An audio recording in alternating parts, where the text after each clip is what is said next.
Good morning and welcome to the Breakfast Cafe, your breakfast buddy with a daily dose of motivation and inspiration and conversation. I am Olumide Shokoya and I'm so delighted to welcome you to another thrilling edition of the Breakfast Cafe. Of course, I'm not the only one. I have my co-pilot here, Vivian Oguchi. Good morning, Vivian. How are you doing? Good morning, Olumide. I can't keep up with you. I mean, you dish out these lines and I'm like, where did he get them from?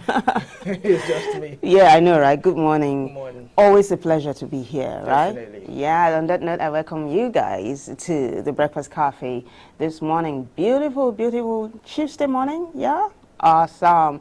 If you just joined us, like Olumide said, we always give you bumper editions. Yes, bumper editions, and this promises to be another one. So if you're game, let's get this show on the road, yeah? After the show break.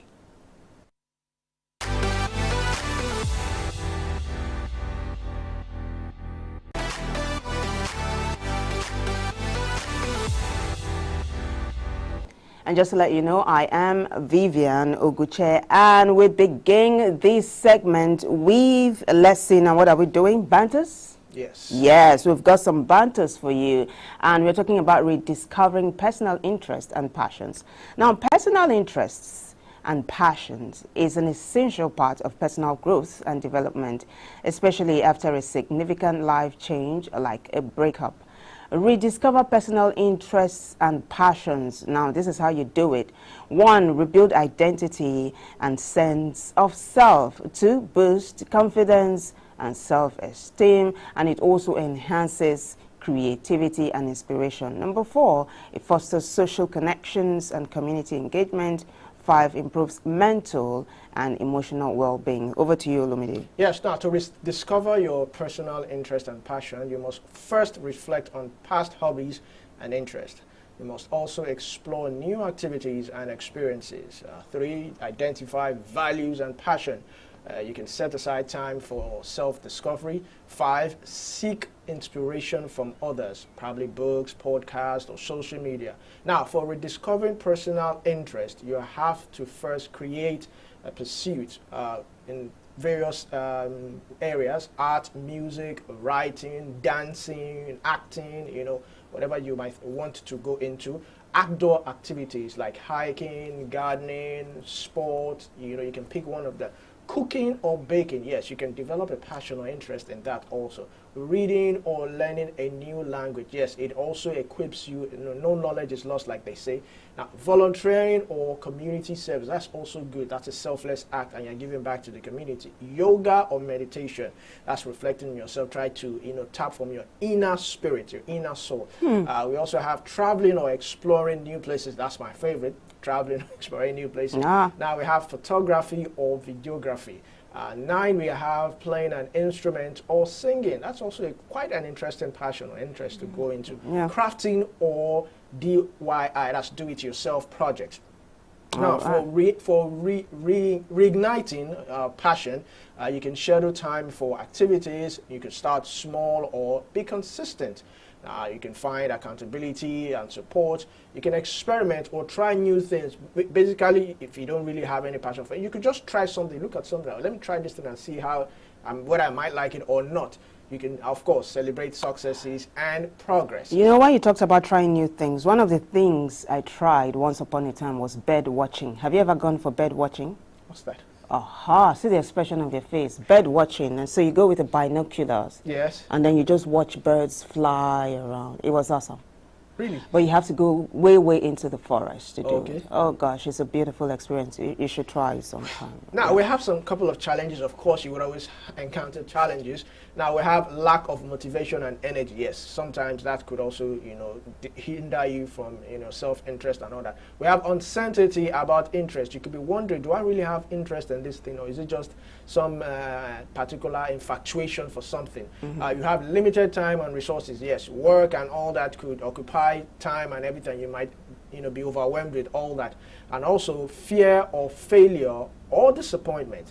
Now we have comparing oneself to others. All right, let me take it from here, right? So let's talk about overcoming challenges. Set your realistic goals and expectations, seek inspiration and support.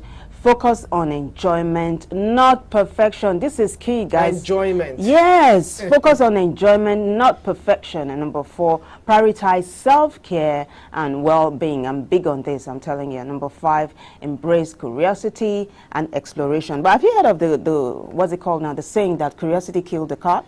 Well, that's why I don't like to be over-curious. Over-curious, that's the thing. But curiosity in itself is a good thing. That's how you learn. Well, but this is where we're going to wrap it up on this particular segment. We'll take a break. When we come back, we get to look at national dailies. Yeah, stay with us.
If you just joined us, it's the Breakfast Cafe right here on High Impact TV. I am Vivian Oguchi, and right opposite me is Olumide Shokoya. This segment is where we get to take a look at the front pages of the national dailies, and I begin with the Daily Trust, and it says here, that's a major headline, how we recovered consignment of drugs from Senator Ashiru's house. This is coming from the NDLEA, and it is a big deal.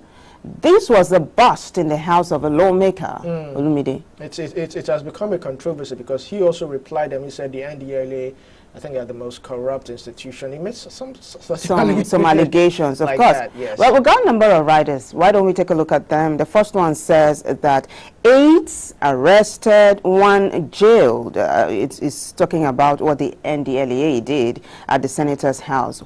And 8 were arrested and 1 was jailed. Allegations not true. This is coming from the lawmaker, like Olumide just said. And the last writer is coming from CSOs, and they say that you must issue must be properly investigated. Of course, you can't sweep this kind of issue under the carpet. Under the carpet. And then we have a picture here. It looks like a building that has been bombed. Let's find out what it is about. Beirut in Lebanon, that is it.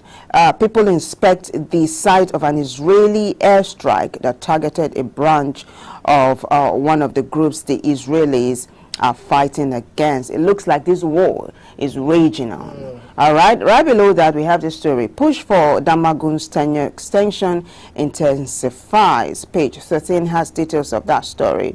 We also have why we arrested Bobrisky. It's coming from the immigration. This is one of the story that's rocking the internet. One of the stories, rather, that's rocking the internet right now. We also have this one, flood submerges 25 communities in Edo. Page 7 has details of that story. This is very unfortunate. Very unfortunate. 25 communities. Under. Yeah, under. And that's happening in Edo. We also have this one here, DHQ counters army, says no acting chief of army staff. Above the masthead, Dangote withdraws 100 billion naira suit against NNPCL, others over import licenses. You know, this was one of the stories that broke over the night that Dangote was suing the NNPCL. But the NNPCL now said that if you're suing us for importing fuel, there's a shortfall. You must have enough for us. So it looks like Dangote is withdrawing the suit.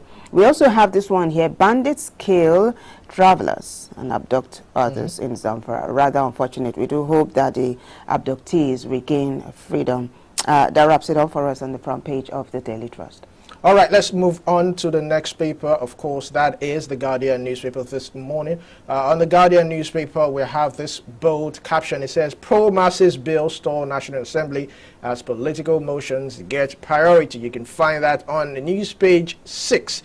And there's a big pictorial here. I'm trying to interpret who and who is there. And you can see them holding a bill, anti-hardship bill. I mean, who comes up with this kind of cartoons these days? Yeah. Now, isn't this too big for the House? That's the caption there, and you can see someone holding the mace. I do not, Vivian, do you know who that might be? I don't know. Does it look like the Senate President? Maybe. Godswill Akpabio? Godswill Akpabio. But what is anti-hardship bill? I don't know. That cap, the man with the, with that cap, it looks like President Tinubu's cap. Well, it looks like it doesn't. There's a particular logo or design that President Tinubu wears, and he's known for that. All right, let's move on. Just below that, we have anxiety as court prepares to rule on Kano Council poll. Now, below that, we have one of the stories Vivian read. Bobrisky did not stay outside prison during sentence, says investigation panel. Yesterday, we got a report. The investigative panel closed the investigation on Bobrisky's, the allegation made by a very dark man against Bobrisky that he did not actually spend a night or a day in the prison. But now they have come out to say that, yes, he was in prison, but he enjoyed certain privileges because he possessed the other status. No, he possessed both male and female parts. Oh, like he's a transgender. Well, they didn't state that. They didn't state it that clearly. They didn't state it that way, but they said, he enjoyed certain privileges, but he was, in prison. They according to the investigative panel, they confirmed that.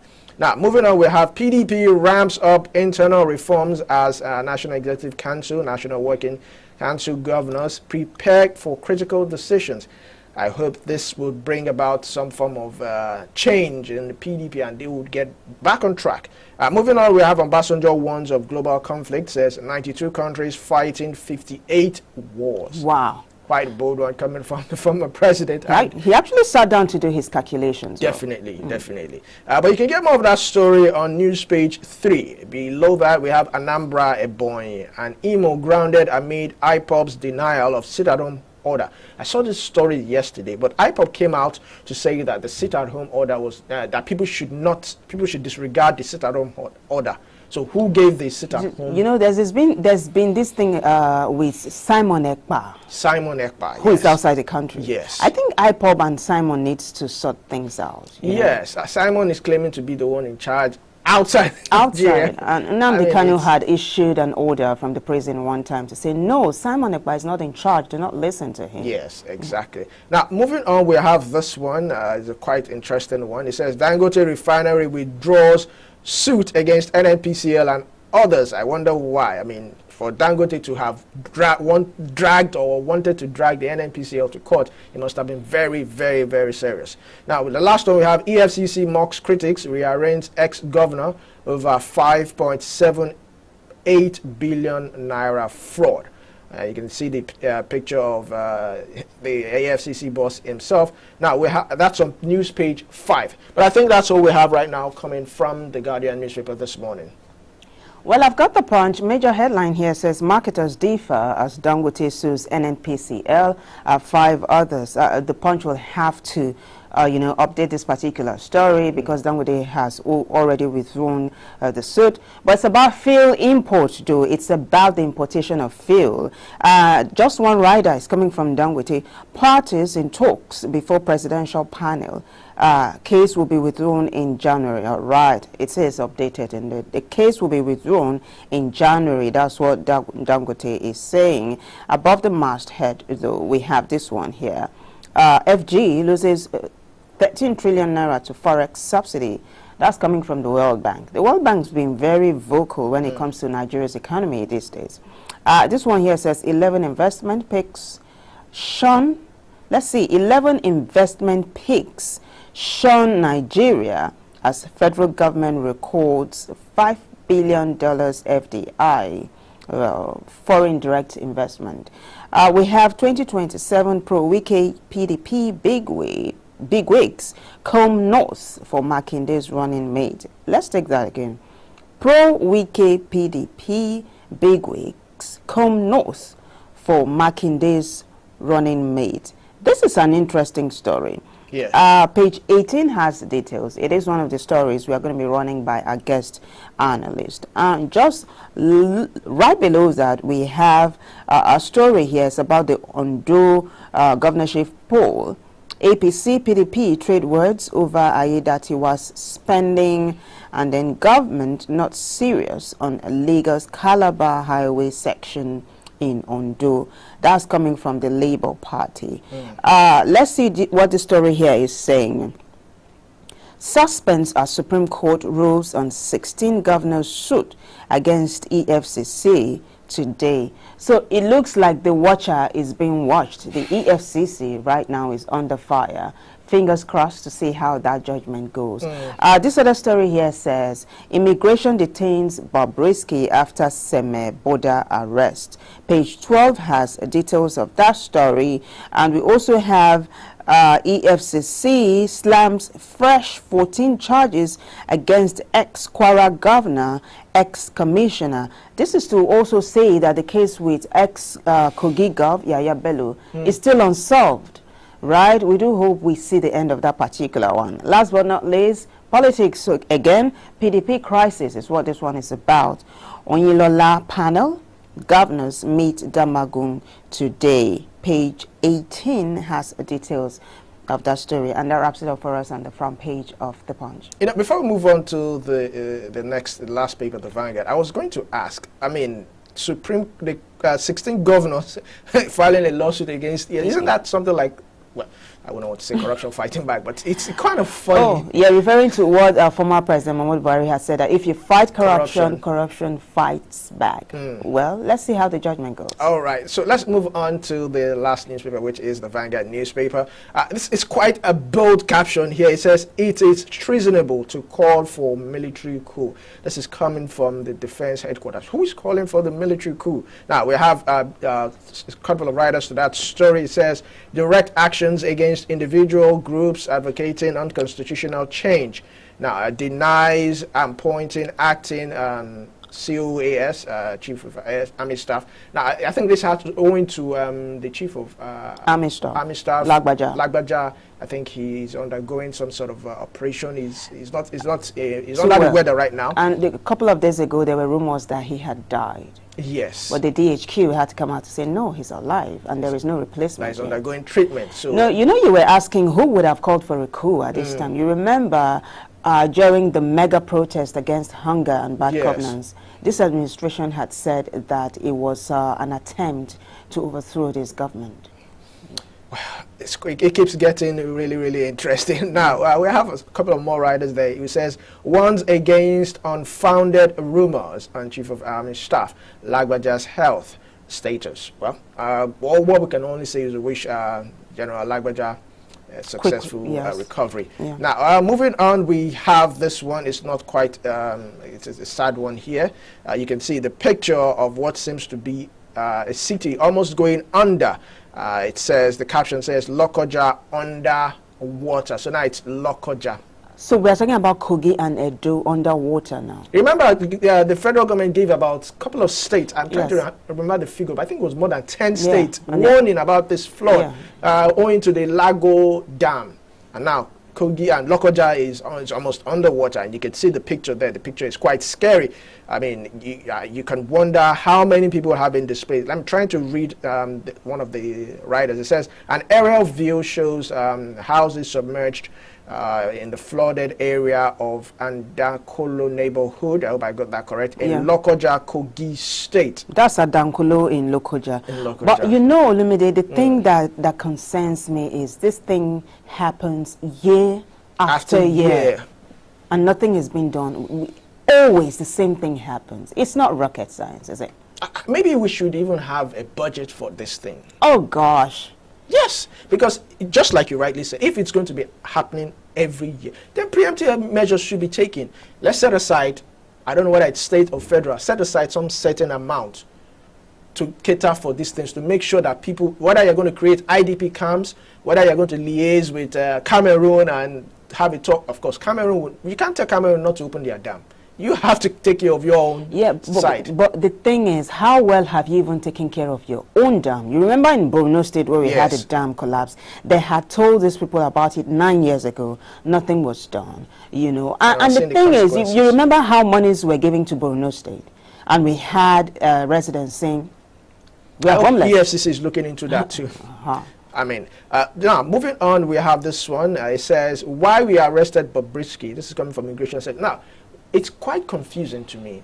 The investigative panel have come out to say Bobrisky has been cleared. Now, immigration is arresting Bobrisky on the charges that he was trying to leave the country. So, are there any charges? If there are any charges, hidden charges, let them come out to say that this is why we arrested him. This is what is really good. Because if he has been cleared of the former charges against him by VDM, let's know what is really going on. Because, I mean, this whole, I would like to call it secrecy. It's getting, it's really quite confusing. Now, moving on, we have this one. It says, fuel import. We are settling out of court with NNPC and others. This is coming from Dangote. Well, maybe they've been able to find common ground. But this no, the thing is, the NNPCL gave it back to Dangote to say, you're suing us for importing fuel, but you don't even have enough for us. Dangote refinery has a shortfall of supply to marketers. Now, well, maybe when we get our because I believe it's what you give him that he will produce. Oh, you mean like the crude, right? Yes, the raw crude, material. Yes, what you give him, except if he decides to import outside the country. Yeah, and that would defeat the whole purpose. You're very right. I mean, so let's move on. We have this one: PDP crisis reconciliation committee to brief NWC today. Fingers crossed. Let's hope if the almighty Wike would be tamed by the party or can be tamed. Now that you've called Wike the almighty, he should be afraid. Wike, he should be afraid. Why do you say he should be afraid? Because, you know, pride goes before the fall. Do you think Wike seems like someone who is about to fall? Now we have this one coming from this is federal government to increase oil production by 1 million barrels per day in 24 months. Let's see where that would get us. Now we have this one. It says why Tinubu CSOs was redeployed. You can get more of that on page 8 of the Vanguard newspaper. We have ministers jittery over cabinet reshuffle again. Well, you know, this talk over cabinet reshuffle has been going on for months. Will it ever happen? If it's not going to happen, then please, let's have peace. Maybe it's a form of way to get some of these ministers or cabinet members to shake them up or get them on their toes, right, you know, and all that. Now, we have this one. It says, why Air Peace was denied access to Heathrow Airport. This is coming from the United Kingdom. I mean, Air Peace right now, they have a lot on their table. I mean, with the lawsuit, with the FBI investigation and all that. They have a lot. And lastly, we have this one from the sports section, page 45. AFCON fiasco, tomorrow's decision day for Nigeria and Libya. Of course, we've not forgotten what the brouhaha and every other thing that happened with Super Eagles in Libya, how they were treated badly. Well, we wait for the decision today. Well, let's see what happens, whether Libya might be sanctioned or whether they will be let go or given a free pass or a warning strike or something. But that's all we have right now coming from the Vanguard newspaper this morning. We'll go on a short break, and when we come back, definitely we'll bring in our guest. So stick around.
As a child, what is most important to you is love, warmth, acceptance, and security.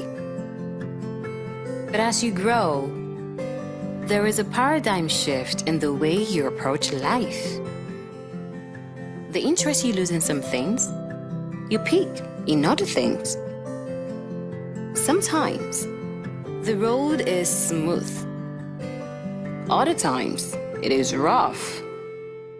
Every step of the way comes with a new hurdle to scale. You win some, you lose some. You laugh hard, you cry hard, but at the end, you look back with a fulfilling smile and say, what a ride. High Impact Television equips you with what you need every step of the way.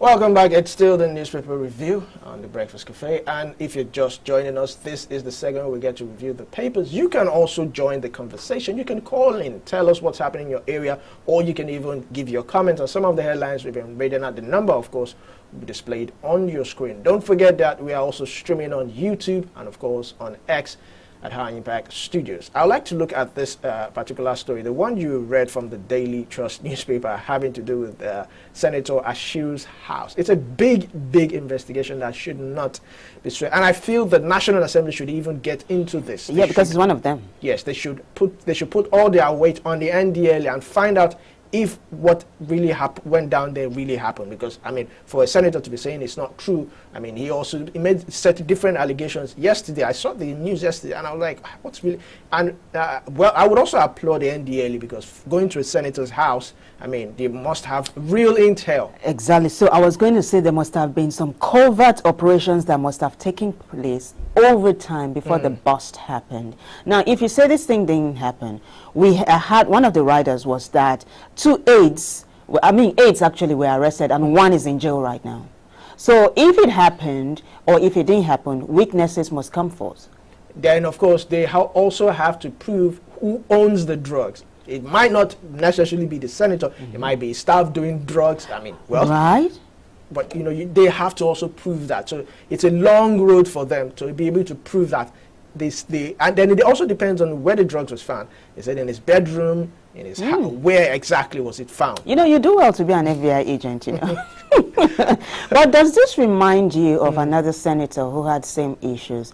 The late Boroji Kashamu also had, you know, investigations regarding drugs. In fact, his case was even with the United States of America, which was involved in all of that. I don't know if we saw the end of that particular one.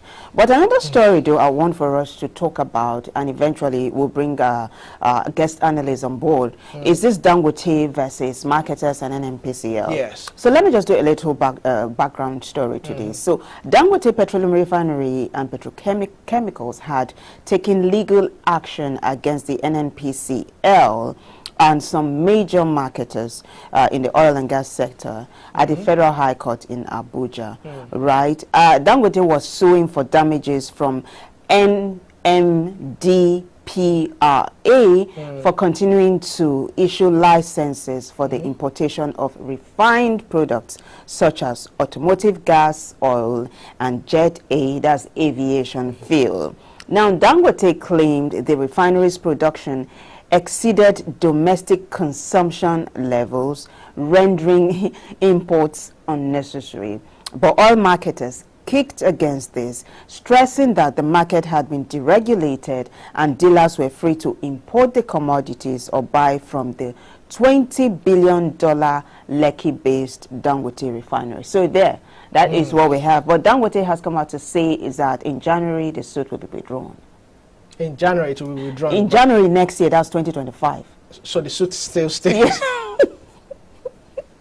Well, it's quite interesting. It's the more you look, the less you see. The less you see, and Dangote right now. I remember the interview he had, and they asked him if he had the chance to do it again. He said he said no. He even said if he knew it was going to be like this, he wouldn't have started the project. You can imagine what he's going through, investing billions of dollars into something. Did you hear the amount? It is a $20 billion investment. The largest in the world when it comes to refining petrol. And this is something that should have taken Nigeria.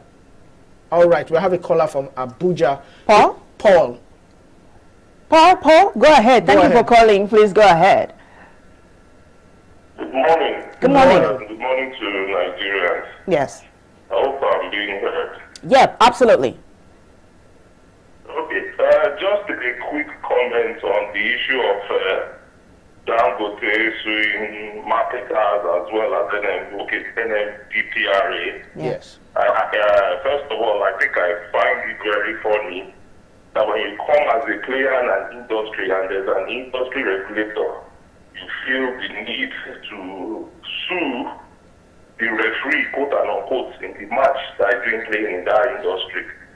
And let's just be clear, I think the truth is basically coming out to be known.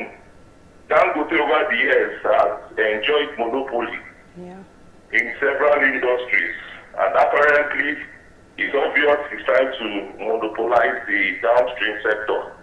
Because when an industry, prices of commodities in a particular industry is fully deregulated, what it implies is those players that the marketers now are allowed to source from products from wherever, as long as they can sell them at market competitive prices. So what Dangote essentially is doing is basically trying to monopolize the market.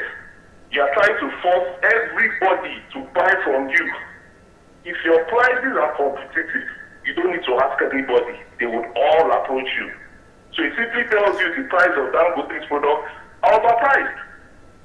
But it still wants everybody to keep buying from him, as it keeps getting the marketers buying from cheaper sources and supplying to the consumers at lower prices.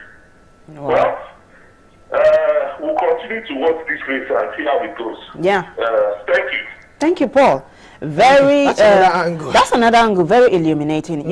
So Paul said that Dangote's product is overpriced. But you do remember that before there was a peg, eventually, there was this back and forth. Dangote said he was waiting for the NNPCL to fix the price. Yes. The NNPCL was dragging its feet, and then eventually the price came out, and then there was a back and forth. The NNPCL is no longer the middleman. It's just like you said, shrouded in mystery. So much mystery. And one thing I also like to let the caller know, you can actually sue authorities. It doesn't mean that because someone is an authority and he does something that you do not like. That's why you can head to the court. You don't have to, get in any fight with the person. You go to the court. People have sued government. I remember Falana also has taken the federal government to court different times. So it is normal. It doesn't mean you have some sort of skeleton in your government. The incumbent president right now, when he was a governor in Lagos State, sued the federal government. If you feel that the government has trampled on your right or any authority has trampled, the best thing you can do is just seek the court. But the thing now is Dangote is withdrawing this suit. Why? January. In January. He hasn't withdrawn in January, so we have 2 months to go. So it depends on. And Punch didn't state it that way. Punch says marketers differ as Dangote sues NNPCL and 5 others. So it's there's still the lawsuit. The marketers and the NNPCL are on one side. They are telling Dangote that this is a deregulated sector. That's what Paul Akola from Abuja was saying. That people can buy from anywhere. What you can now do as a seller is make your product cheap to attract buyers. Yes, but I also like to look at it from another angle.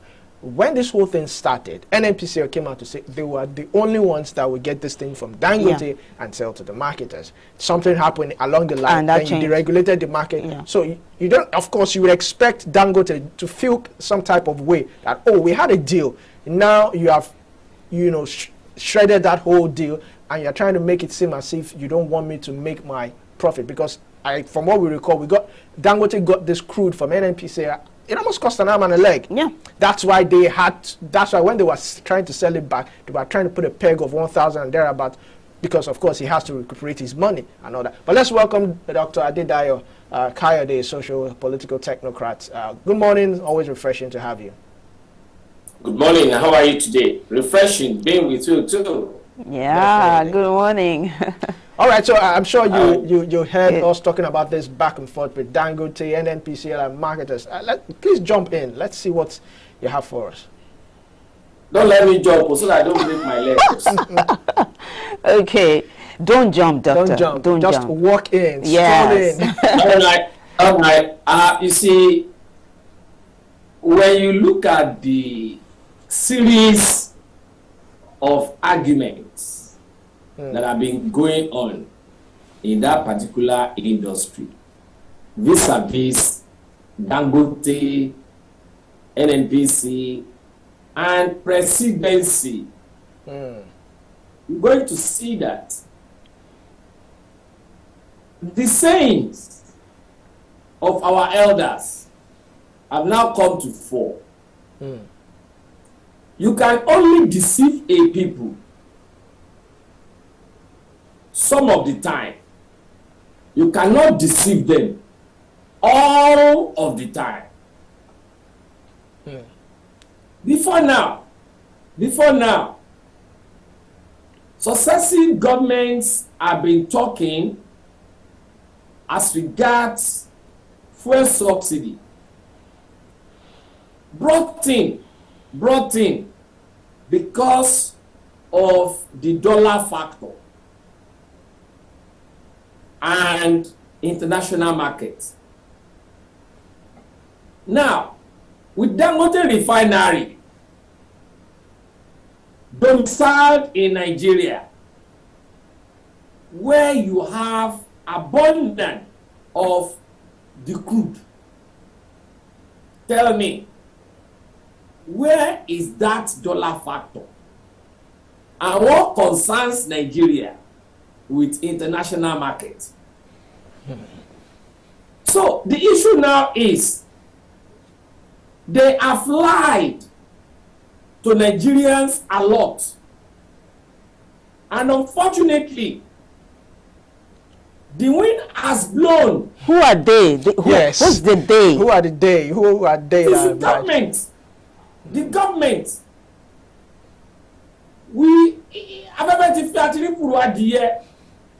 Translation. The wind has blown, and it has exposed, opened the can of worms.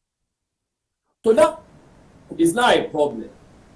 Now again, on the issue of Dangote Refinery again, it is nothing other than trying to ensure that Dangote's fuel is not selling at a lower price than the one they will be importing.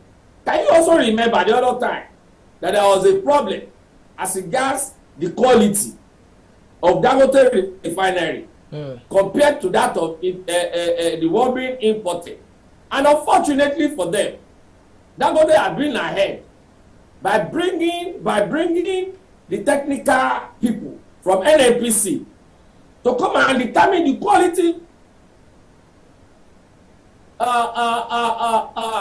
refined from that particular factory.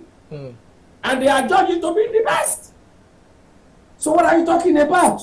All these things that we are seeing is nothing other than connivance of the leadership of this country against the people that they are supposed to protect. But Dr. Dayo, we had a caller from Abuja, Paul, who said that Dangote had enjoyed monopoly over the years, that he had monopolized the markets. He said so many of them, he didn't mention it, but I'm thinking maybe sugar, cement, and all of that. And he's saying that Dangote is still trying to replicate the same thing in the oil sector. Do you agree? You see, there is no doubt about it that Dangote had enjoyed a lot of monopoly in this country, as well as concessions, as well as underline concessions. Yeah. All right? No. But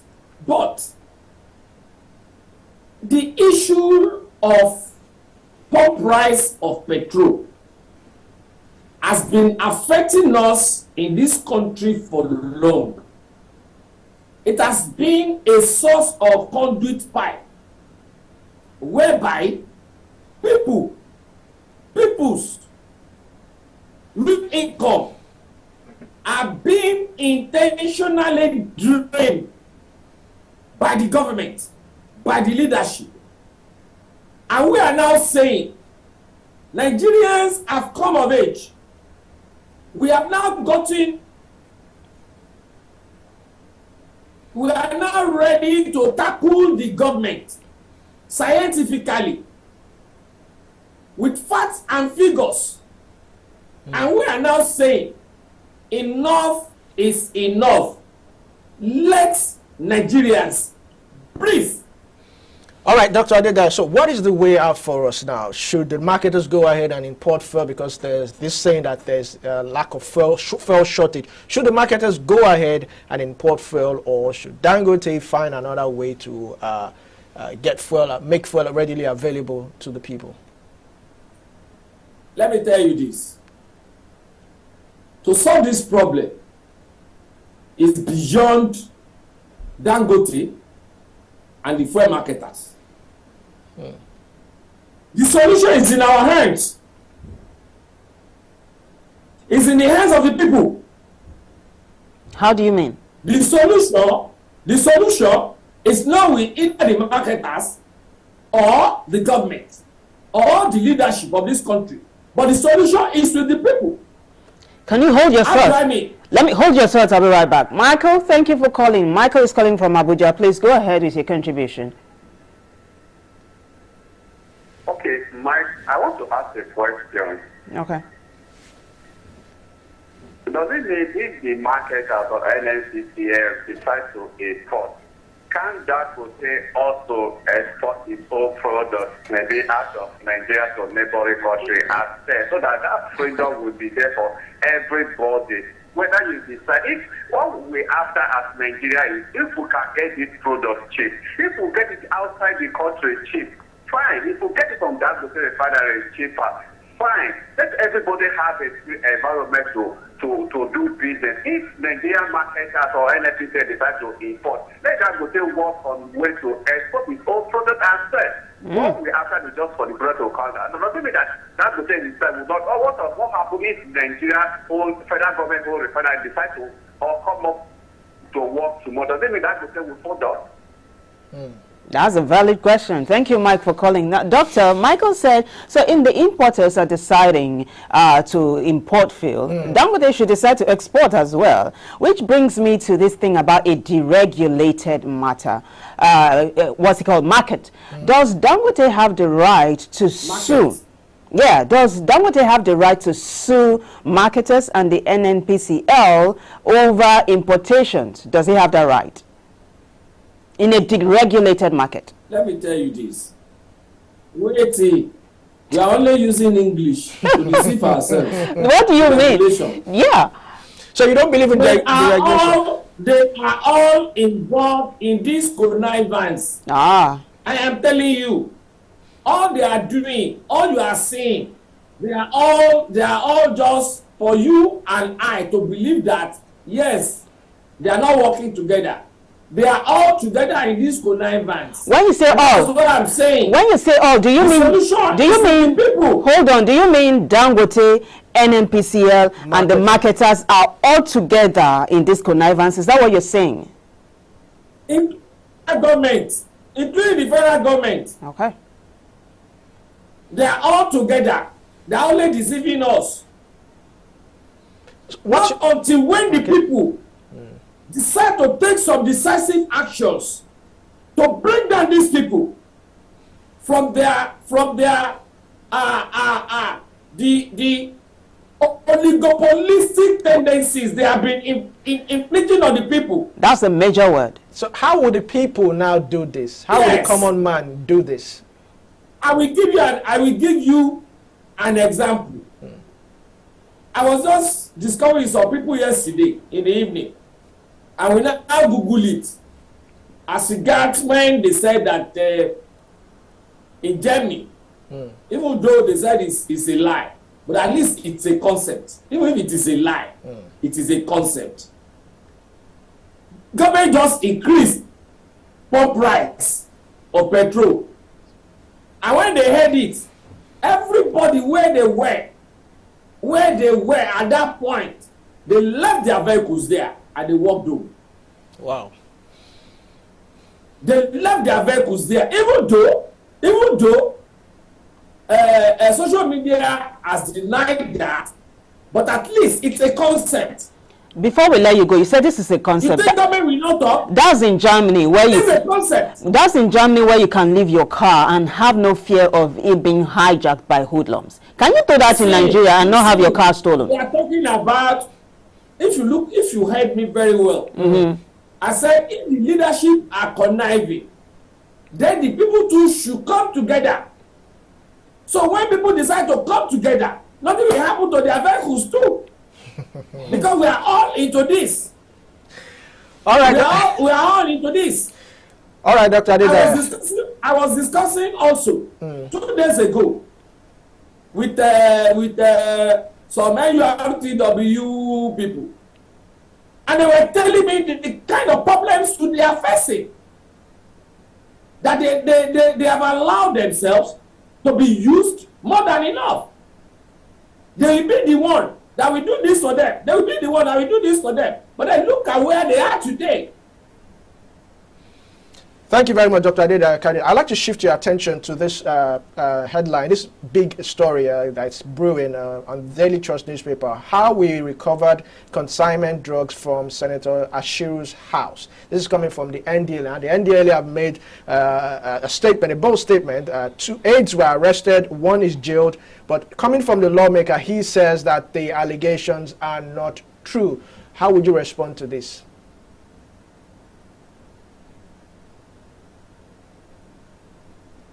Dr. Adedaya, well, wow. You know, I am waiting with bated breath to see how he's going to respond to this question yes. you just asked him. Talking about the Dangote and all, I would have loved, maybe we'll have to create a particular segment. Well, Dr. Adedaya will have to explain how the common man will be able to take back, in his own words, take back from the is it oligarchy he called it us? I can't even say the word. Yeah. But how would you expect the common man? I mean, to protest these days is almost treasonable. I mean, parents are telling their children, do not go out, do not protest, do not do this. I mean, we saw what happened during the NSAS commemoration. We saw how people were taken and all that. I saw the interview of one of the guys that was taken. He said he was beaten, he was torn. Some people were sexually assaulted and all that. I mean, that's just because they just went out. They didn't peaceful protest, according to them.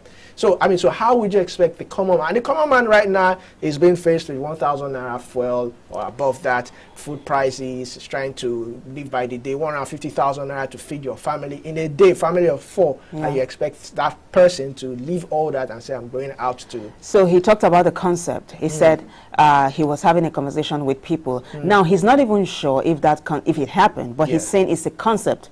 And it's in Germany. And he said when the price of fuel was increased, people just abandoned their cars. So I'm saying that's in Germany where your car will remain safe. How about in Nigeria? In Nigeria. Where you can't just leave your car like that. And I remember how CSO said, it was in the national dailies just yesterday, they accused this government of weaponizing the security apparatus. So you just alluded to what happened to those protesters who commemorated the NSAS movement. We saw what happened during the NSAS protest when it was hijacked. Let's have Dr. Adedaya. Dr. Adedaya, I was asking you what about the NDLA bust in Dr. Ashiru's house. Dr. Ashiru has also denied the allegations, saying that they were untrue. But according to NDLA, aides have been arrested and 1 has been jailed. How would you respond to this? Well, it will be a bit difficult to respond to that. You know why? Why? We need to know what is the state of Dr. Ashiru in Ilorin, and what is his relationship with the government, and to what extent are we really sure that those things that NDLA claimed to have found in his house, are they also true? Were they implanted there or not? We're only asking questions now. Not until when we are able to see the footage of their bouncing into his residence and then coming out with those things and then proving that yes, those things were actually found there. They'll be able to know how to look at those things together. Because we have seen situations in this country whereby powerful people will be using some instruments of government against some other people just because they are powerful. They want to show the extent to which they can exert their force on such a person. We have seen it severally in this country. So, for anybody now jumping into conclusion from what they or what leadership or NDLA is saying, that person will be making a mistake.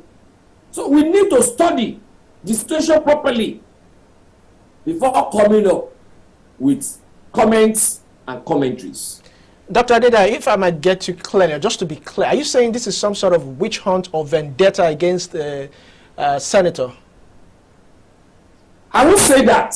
I say it might be, it might not. Might not. We are seeing where people will step on some powerful people in the government. They will step on their toes, and they will now use the instrument of government against such a person. We have seen it before. So are we sure? Is a question that I want you to underline. That is not the same thing that is playing out. Are we sure? You know, So not until when we do the proper investigation to have all right. of one, the relationship of Ashiru with Doctor, government. hold on a Relationship little. of Let me Ashiru quickly pick this with some call. other people. Doctor, let me quickly pick this call. Yeah, Michael, we don't- thank you. Michael, thank you for calling. Michael is calling from Abuja. Please go ahead with your contribution. I want to ask the guest analyst a question. Go ahead. My question is, as let's say, for instance, NDLA, police, or any government agency come to search your house with a search warrant, as a citizen of Nigeria, just based on what he said, do you have a right to search them first before they go inside your house as a citizen? Yes. Because Yes. assume the It has people coming to search your happened to house. me before. Oh. Michael, he's answering you. He said yes, that it has happened to him before. I wonder, how did Yes, he do that? It has happened to me Okay. years back. Some people, they set up the police against me. And on a weekend, on a Saturday, I was just waking up. And I had two people knocking my door. The moment I saw them, I knew they were police. And they now said they have a search warrant to come and search my house. I said, for what? I said, okay, no problem. But before you get inside, I will not allow more than 2 people to come inside. At that time, I was living bedroom flat apartment at a cement. I said, I have to search you before you enter. They looked at me. I said, yes. And I searched them very well before they entered my house. And that was, I'm talking years back. And Doctor, they enter my house. Doctor, I must applaud your courage. Dr. Kayode, I must applaud your courage. It takes guts to do what you just did, what you told us you did. And Yes. I was even younger. And you were younger. I applaud your courage. I'm talking of around 1990, around 19. Yeah, Doctor, we have to bring you back to tell us this story. In fact, we'd love for you to do it in your house, but we've got to wrap this up, yeah? And I'll have to say the policemen were gentlemen policemen for them to have allowed you to search them, but we do appreciate you so much. That is my right, because I know my rights. Yeah, but I have known my right from my kindergarten days. Yeah, but you know how some of these security operatives can how do we say it, can use power to, you know, overwhelm it. No, I told them right away. Yeah. I told them right away. I know I'm not going to disturb you from searching me, searching my house. Doctor, but I also have the authority to search you before you come into my house. You have the right. You don't do anything. Thank you, Doctor. You have the audacity and you have the right, which is why every Nigerian should know their right. Dr. Adedayo Kayode, sociopolitical technocrat. Thank you so much for your time. All right. Thank you very much for having me. Yeah. Enjoy the rest of the day. You too, Doctor. Thank you. But before we wrap this up, just to put this in perspective, the NDLEA has alleged that the House of Senator Ashiru Kwara South, representing APC Kwara South, was used to warehouse illicit drugs, insisting that his recent attack on the agency was born out of vendetta rather than national interest. The agency has also said in response to Dr. Kayode and every Nigerian that some of the aides of the lawmaker were arrested in the raid on his residence and are currently being prosecuted, with one of them already sentenced to jail, meaning that we will keep our fingers crossed for more information on this particular matter. Let's take a break. We'll be right back.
Welcome back. It's still the Breakfast Cafe. If you're just joining us, this is Views from the Net. We thought a question a day before asking you to share your opinions on certain social issues, and of course we get your responses and we'll read them out. You can also take part in the conversation by calling our phone line. Of course, it will be displayed on your screen. So the question we're talking about today is, what is your first reality? What is your first reality check after entering into a relationship?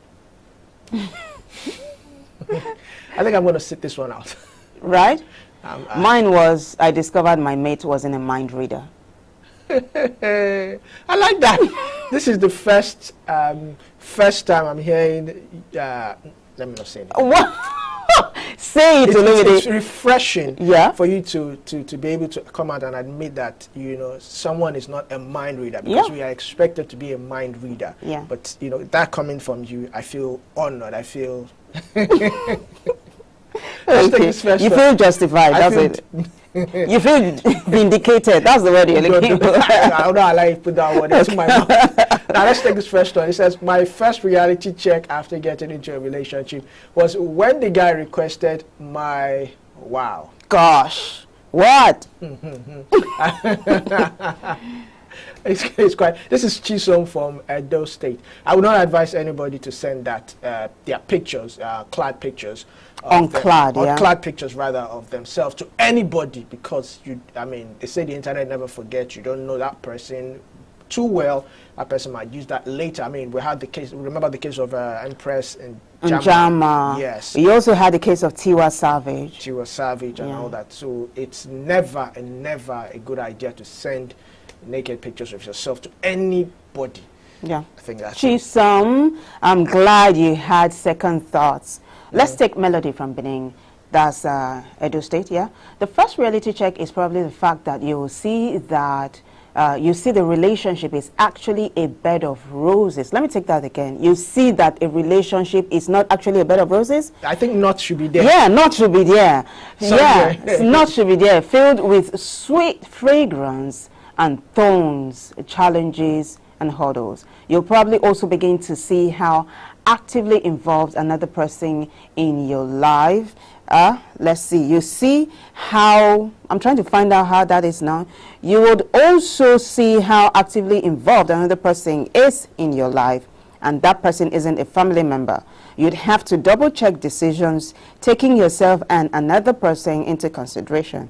The point is, you'll discover relationship is actually a lot of active work. Melody from Benin. Thank you so much, Melody. All right. So I think one of the reality check for me is that I realized I have to be calling this person every day. Sometimes I forget. So I have to now develop that conscious, willingness to always call that person every day. Another reality check is, well, this one is, you have to, you learn how to say I'm sorry for no reason. For no reason. Sometimes you might be right. It's not about you being right. Yeah. It's just about you being able to get over a particular situation. To maintain peace. To maintain peace. So you have to constantly learn how to say, I'm sorry, and apologize. Sometimes you apologize for sleeping early. Sometimes you apologize for... Olumide, no, now. You can't apologize for sleeping early. Wow. You did? Oh, okay. I heard a chorus. I mean, some ladies don't like it. If you sleep early, you're supposed to sleep after her. She's supposed to tell you, I'm going to bed. You need to discuss long into... I remember one particular relationship I was in. That time we had this, one of the network providers. They used to do this free calls overnight. So I used to do that. Yeah. Oh. I used to do that before, during the talking stage, when I was still chasing or trying to woo the woman. So getting into the relationship, I thought all that was just supposed to stop, but I mean, it didn't stop. Oh, so at the point, that was a reality check for me, that you have to continue doing this thing, and it really messed up my sleep circle and all that. And you need your sleep, don't you? No wonder Melody said that a relationship is active work. It's active work. It is. Well, we have Temi from Onipanu, yeah? And Temi says, my first reality check after entering into a relationship was that your partner will annoy you so much, but you don't have a choice than to accept the fact that you have to be forgiving and understanding. A lot can go wrong within 1 week into a relationship, but it's left for you to know how to handle them. Temi Oluwa from Onipanu. Temi Oluwa from Onipanu. Thank you so much. Serious thing about annoyance. That's why I always say sometimes it's also good to have a personal attraction for that person. So when that person annoys you and you look like, why am I even in this relationship? You'll be like, okay, I remember. So you're saying your attraction to the person helps you overcome sometimes some of these not challenges. All the time. Sometimes. Not all the time. Yeah, but the thing Temi said that is very outstanding is forgiveness. It matters, but the thing is it's not only in a man-to-woman relationship. Even in families, between siblings. Haven't you seen siblings exchanging blows like there's no tomorrow? But at the next minute, you're forgiving each other and all that. So, hey. I like this one. This one says, genotype. This is a reality check for me. Really? From Lagos. Yes. Because these days, I know these days now, people are, this particular issue should be a first or second date question. Because these days, a lot of people... What? You take me on a date and you're going to be asking me what's your genotype? Yes. What? It's advisable. Why? These days, so that you will not go into a particular relationship and discover that you're both AS or you're both SS or something. Like sickle cell carriers. Exactly. So it's advisable to ask this question. Not on the first date, might be the second. And you don't ask it like directly. You could be conversing and you just throw it in the conversation. Just Well, throw it in. I You could be don't talking know. about your. You guys could be talking about a particular relationship and how things are going. And be like, oh, just in case, what's your genotype? So you see, you must be tactful. Must be tactful. But I believe it's advisable to ask this question before going into a relationship, because when you Before? yes. Do you want to ask? You want to discover this when you get into a relationship? It will be tough, yeah? It will be very We've tough. got Michael from Abuja. Michael, thank you for calling in. Please go ahead with your contribution. Yes, I wanted to say this before you read this message, genotype. Okay.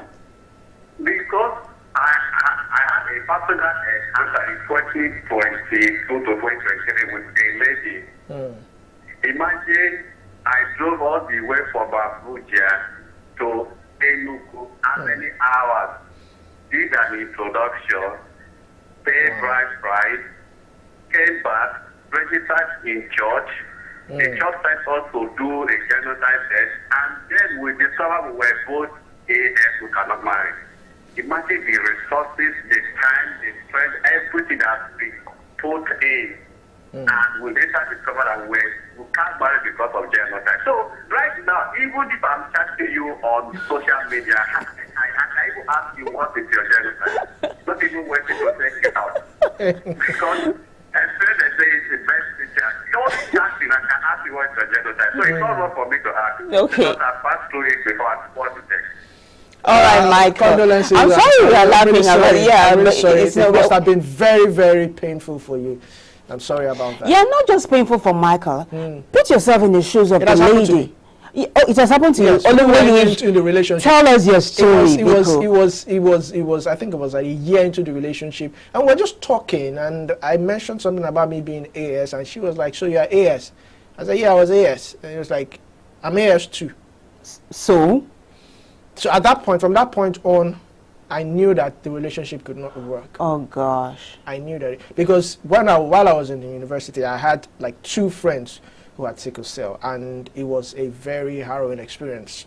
Most of the time, these guys were in the hospital. More times than they were in class, and most times I used to go and visit them. The pain, the injections. I mean, I would not want to put anybody through that. So, I mean, I just knew that that relationship could not work. So, ever since then, first date.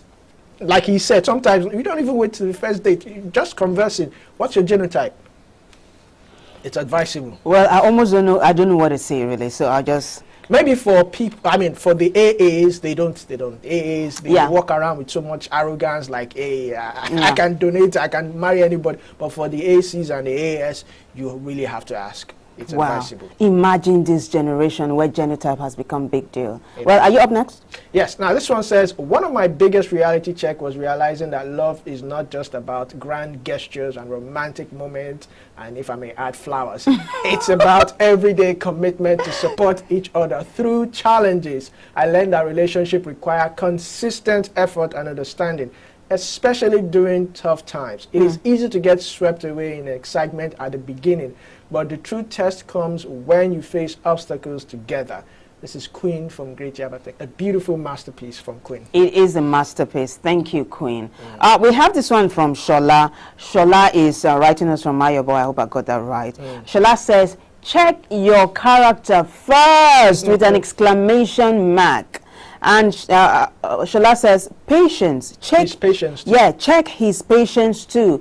Check his patience too. Marriage is not a journey of coming out soon, but a lifetime journey. I like that. Marriage is not a journey of coming out soon, but a lifetime journey. Look before you leap.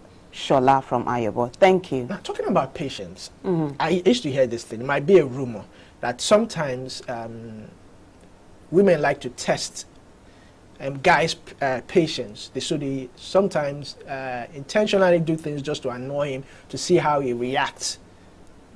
That's dangerous. Is that true?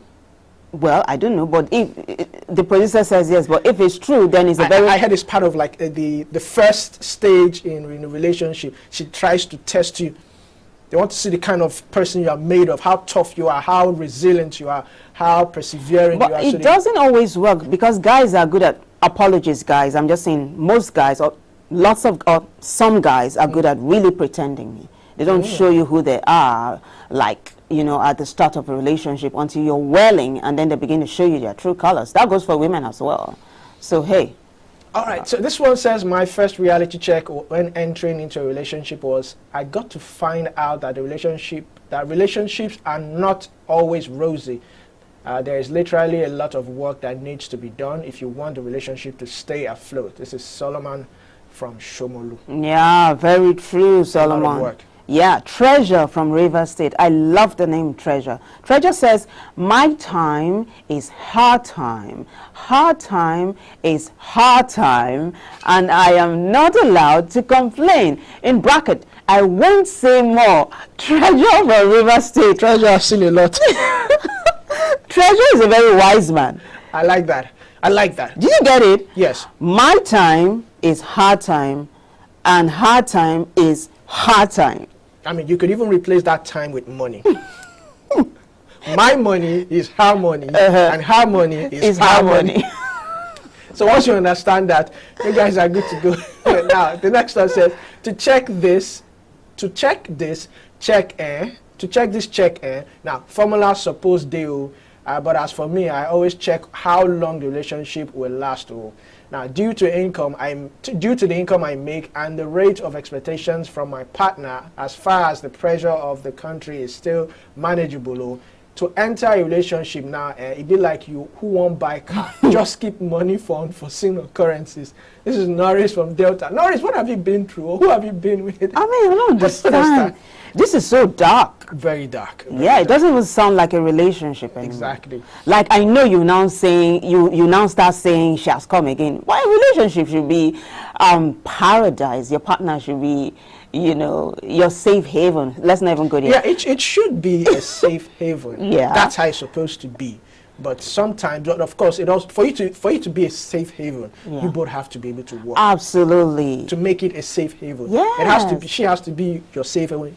You also have to be her own safe haven. So yeah. So in that case, hard time should be your time, and your time should be hard time. Right? That's how it's supposed to be. That's how it's supposed to be. But, well, we don't have it that way sometimes. Yeah, sometimes. Well, this one says, for me, a significant reality check was recognizing that not every moment will be blissful. There will be ups and downs, and that's completely normal. I had to shift my mindset from expecting constant happiness to embracing the full spectrum of emotions that come with being in a relationship. Learning to appreciate the quieter moments and the challenges has made me more resilient. Bolaji from Yabatek. Bolaji, you are on point. That was good. Thank you. All right. I would say no more. Now, I have this one. This one says, I realized that trust is not just given. It is earned over time. In the beginning, I thought we could just trust each other blindly. Well, but I learned that the trust is built through consistent action and transparency, emphasis on transparency. It is important to be reliable and to communicate openly about what might affect that trust. This is Hassan from Kaduna. I like it. Trust. I like it. So it's not just government that's expected to be transparent. Mates, guys, you need to be transparent. Well, this one is from Blessing. Blessing is writing us from Lagos. And Blessing says, if my partner is doing the opposite of what he had said he will do or won't do before the relationship started, that, okay, so that is, is that a deal breaker now? Or is that a reality check? Yeah, maybe a deal breaker for you, but thank you, Blessing. Now, this is Kayode from Egbeda. It says, reality check for me was understanding that conflict is a natural part of relationship. I used to think that if we were meant to be together, we wouldn't fight. Good, you learned that. But I learned that disagreements can lead to growth if handled with respect. Yes. It is important to approach conflict as opportunities to understand each other rather than as battles to win.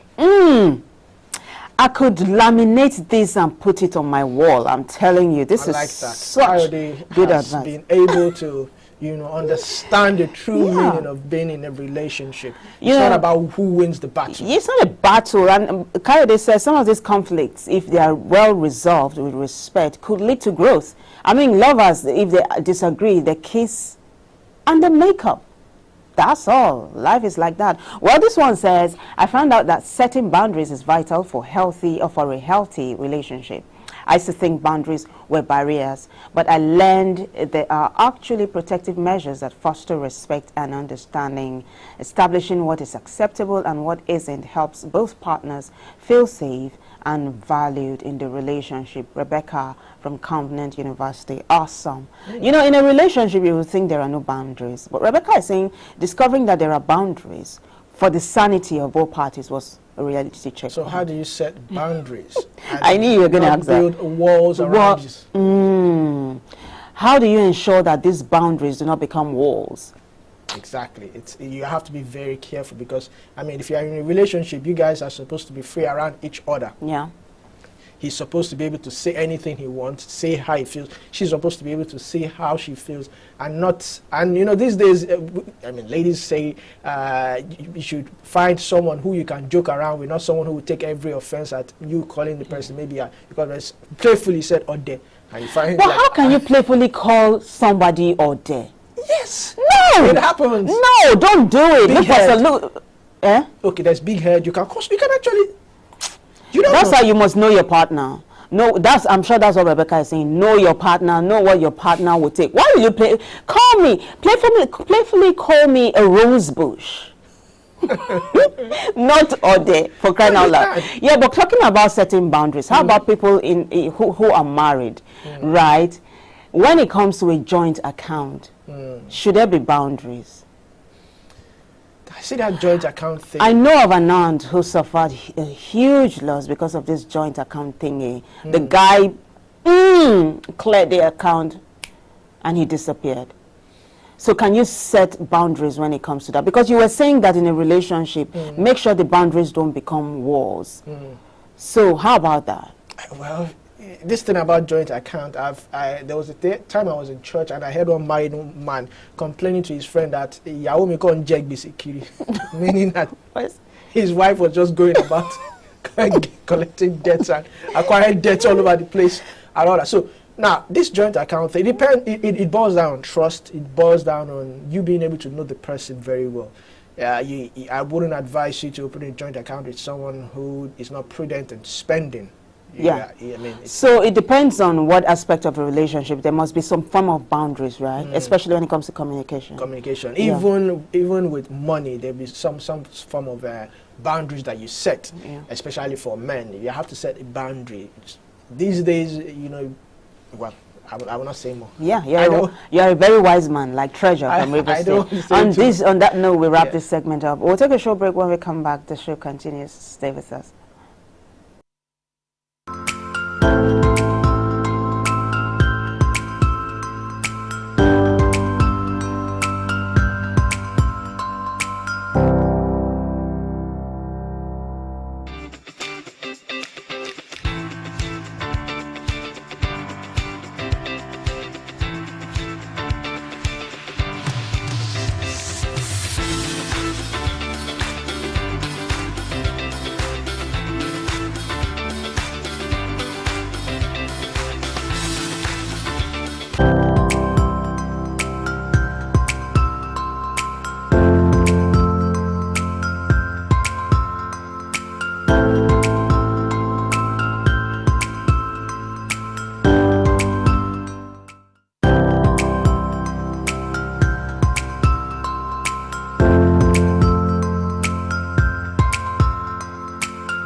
It is the Breakfast Cafe right here on High Impact TV. I am Vivian Oguche, and right opposite me is Olumide Shokoya.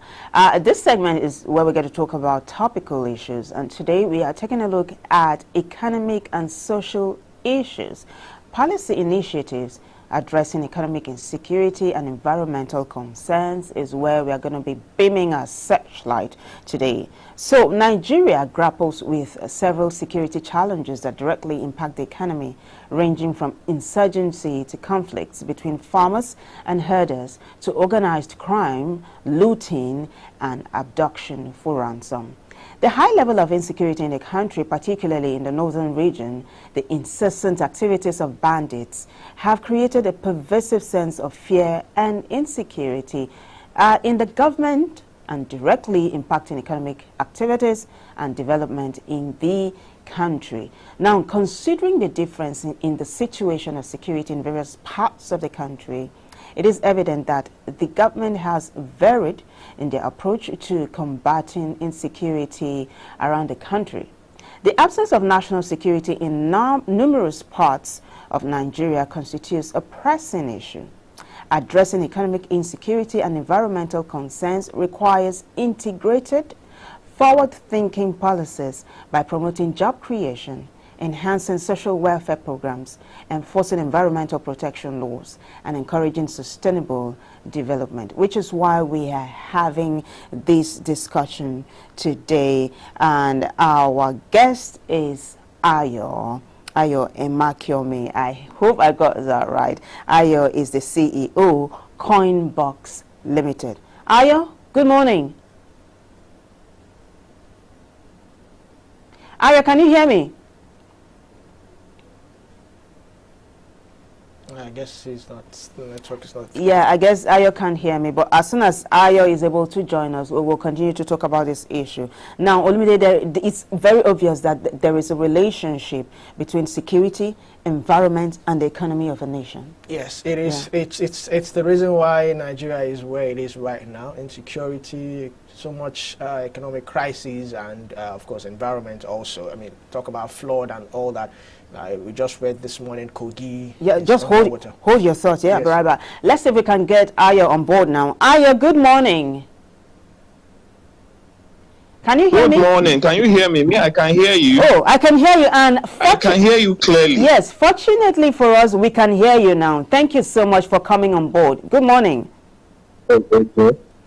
All right. So Good morning. Yes. Thank you for having me. Thank you. It's a pleasure. Now, my first question. How can the Nigerian government manage the challenges of inflation and cost of living while promoting economic stability? Now, that's an interesting question. I'm trying to decide whether to give you a theoretical response or a practical response. Practical, please. Practical is good. Okay. Now, the issue is this. What I've been seeing so far is this. Government is doing selective hearing. Okay. They've listened to some issues and decided to tackle it, like the insecurity issue. What it was last year is not as bad as what it is this year. They've been head on with it. Infrastructure too, they've been working hard at it. These are key issues that are affecting our inflation rates. But the major issue, they are not looking at it. Why I don't, although I suspect is some of the government reforms that they have started, which they've not started, implementing. They've not started implementing. Probably that's why they are very slow at it.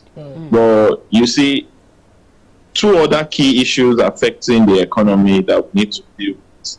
One of them is what you just mentioned, which is the inflation rate. And then the second one is declining GDP growth rates.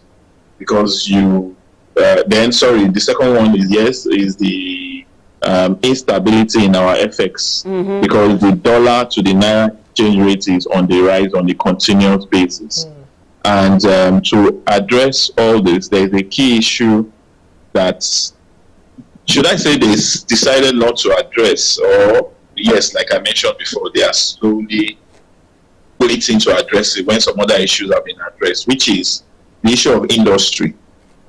No successful economy, economy can be successful without having its own industry.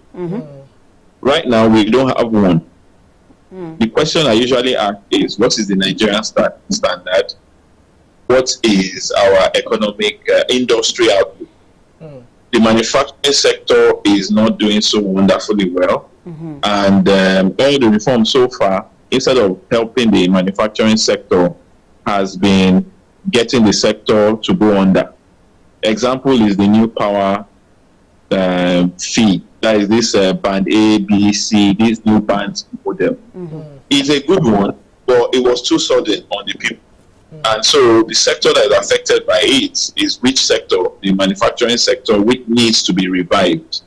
Okay, so yes, the government said there is no subsidies. I think there is time they need to do something to kind of maybe give them like a 1 year subsidization or something to get them, to enable them to, you know, adjust and get back into it. Why?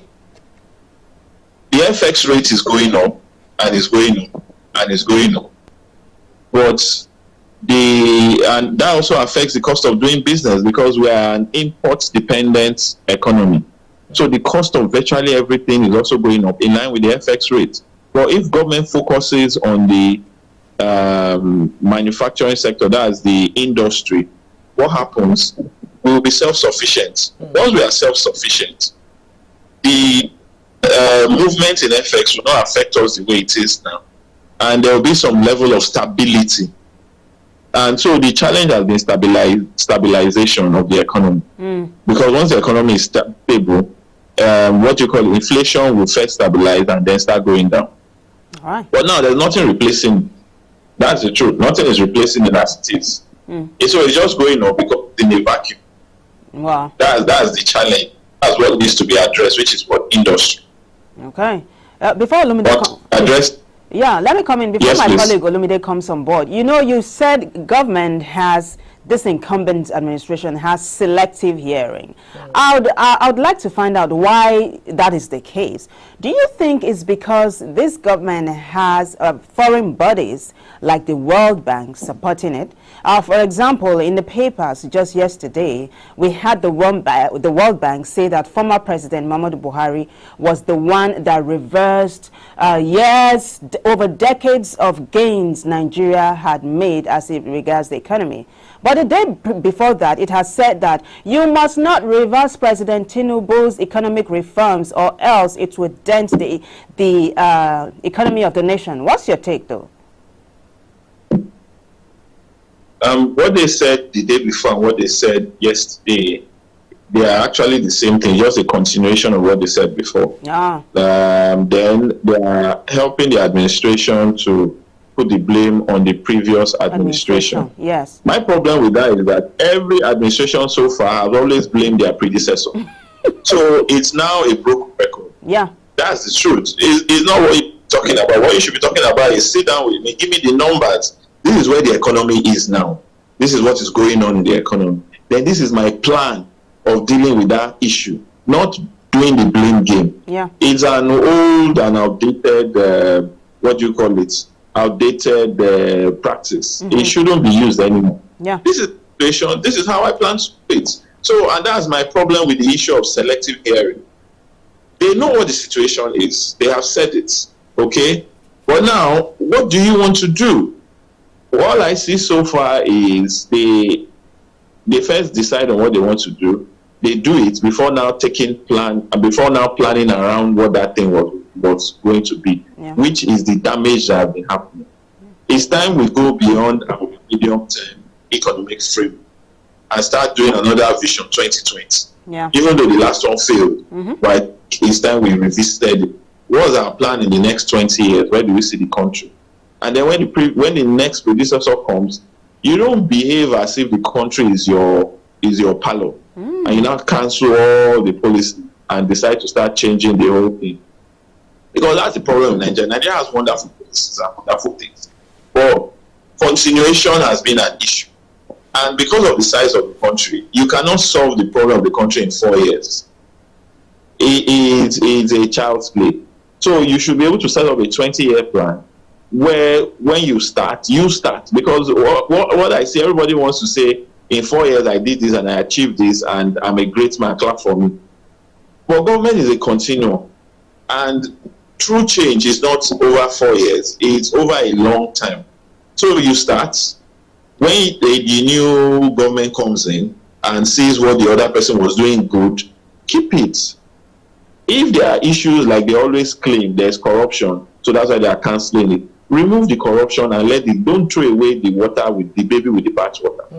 Remove the corruption, deal with the key, and move on. Then add your own to it. Because we are building up. That's why government is add your own to it.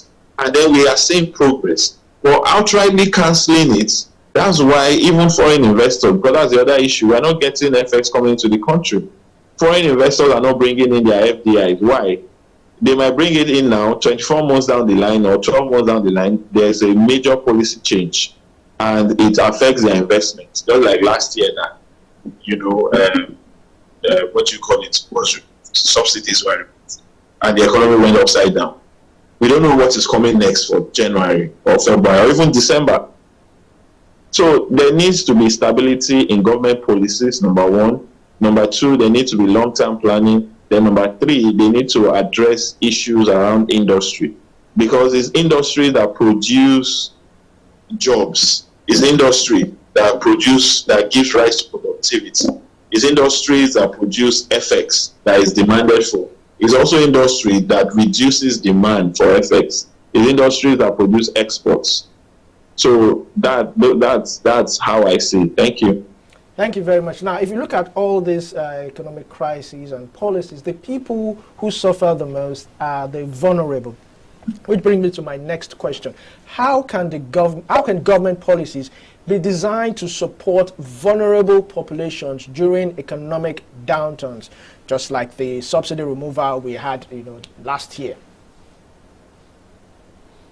For the vulnerable, it's two things. You deal with it from the top and the bottom. The vulnerable always be there. The question now is, how are you addressing it? So far, government likes addressing it from the top, which we have seen doesn't work, which was the general subsidy then, and the cabals were enjoying, as according to government, the cabals are the one enjoying the, largesse from the subsidies. So that's why it had to be removed. But the vulnerables are there, and the gap will get wider, and the number of people in the vulnerable gap will keep increasing, except you accept the fact that they are there, and you must deal with it. Being that you can't, dealing with it from the top doesn't work, then let's come to the bottom. We have what government wanted to introduce, which was the, everybody with a certain income level should register. Based on that, you get various forms of support from the government. And the low-hanging fruits are one, for example, meal tickets. I don't see why the government should be the one producing the food or contracting out the food. We can see corruption abounds there. Give out meal tickets. Let these people go and for their food. Why? I'm a food seller, a food manufacturer. I put my food there in the market, and then government gives those that need it to go and buy the food. I get to have business, and I get to feed my family.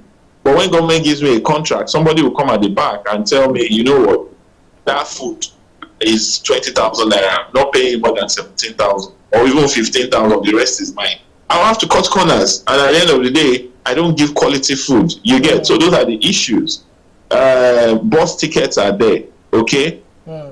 Deal with things that directly, the vulnerable is affected indirectly, and fund that item directly, not you doing it on a holistic level they used to do. It's time to go direct. There are meal tickets, there are bus tickets, there is a power subsidy. You get, I am spending 10,000 naira on power where I stay. Then give me 5,000 monthly, or pay directly to the power company that, this is my bill, and I give you my bill, tell you what it is authentically. Government takes it and pays the power company. When they do it directly, it's different. Okay? It's different than doing it from the top, where it's the power company that comes and says, we spent hypothetically, we spent 100 million naira in Agege local government. Government come and pay. Government now give 100 million naira. It hasn't helped me, the vulnerable. So the vulnerable has to be dealt with directly. For example, even education. How do you help the vulnerable do what other people are already? So it's not even new. You are not reinventing the wheel. I would rather stop subsidizing universities directly. What will I now do? University, you are on your own. Charge whatever you like. Why now go generally to the vulnerable and the public? You know what? Do XYZ level of performance. By doing that, I will give you a scholarship direct, so that I am sure you went through university or you went through secondary school, whichever one, primary school, secondary school, university, and you came out which means you came out a better person. Because one of the problems too in the country today is a two-pronged demon in the area of education. Number one is illiteracy. Number two is ignorance. So we have a lot of people that their level of knowledge is so poor that they don't know what is a problem and what is a challenge, and what should be dealt with, because they don't separate modernization from culture. Culture says a woman should be seen and not heard. Okay, but modernization says a man is equal to a woman. Then an uneducated person will come out and still stay with culture as an old, outdated culture, which is affecting development in the country. While an educated person that is now unenlightened will go back to those negative cultural issues and use it to destroy the economy instead of building it up. So in the education sector, government now needs to start doing more in getting people to school, which is one, let's go. We are still holding to the old, what do they call it, military era practices, where everything should be held on to, everything should be centralized. In a democratic system, in a pure and truly democratic system, government has no hand in holding anything. What about the cash transfer? Government is not in the business of doing business. You see? Yeah. It is when you enable the private sector, that is, enable the private sector, there will be massive job creation. There will be massive business. There will be massive development. But government is holding on to everything and centralizing everything. Wow. They have to... Government has to let go. We have to wrap this up, but this has been so illuminating.